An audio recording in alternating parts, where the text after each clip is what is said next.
পুলিশকে দেখে গাড়িতে 20 লক্ষ টাকার অবৈধ শুকনো গাঁজা রেখে পালিয়ে গেল নেশা পাচারকারী।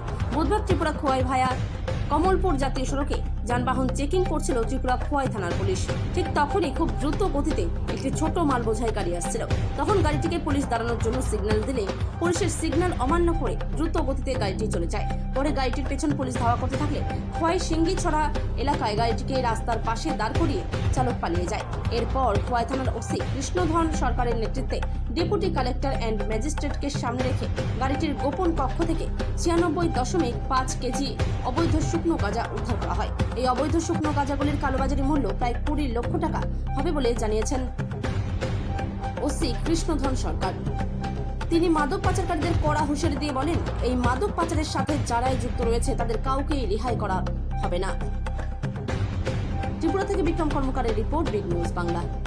স্পেশাল ভেহিকেল বেরিয়েছিল আমাদের আছে ফ্রান্সিস সালাম এবং মদন সরকার।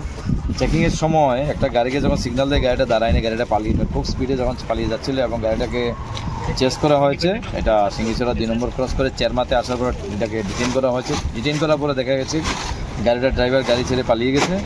ততক্ষণে গাড়িটা যখন একটা সিক্রেট যখন ভালো করে সার্চ করা হচ্ছিল তখন এর মধ্যে সিক্রেট চেম্বার দেখা গেছে এবং ওইখানে সাসপেক্টেড ড্রাগস মনে হচ্ছিল। সঙ্গে সঙ্গে আমরা হায়ার অথরিটিকে জানাই, আমাদের এসডিএম সাহেবের নলেজে নেওয়া হয় এসডিও সাহেবের থ্রুতে এবং সঙ্গে উনিকে এখানে একজন আমাদের এক্সিকিউটিভ ম্যাজিস্ট্রেট সাহেব আসেন।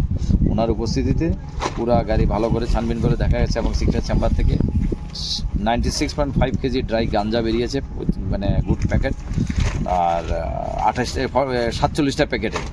আমরা অ্যাকর্ডিংলি একটা এনডিপিএসের একটা মামলা নিচ্ছি এবং ইনভেস্টিগেশন স্টার্ট হবে। এটার মার্কেট ভ্যালু এই মধ্যে 20 লাখ। Thank you sir.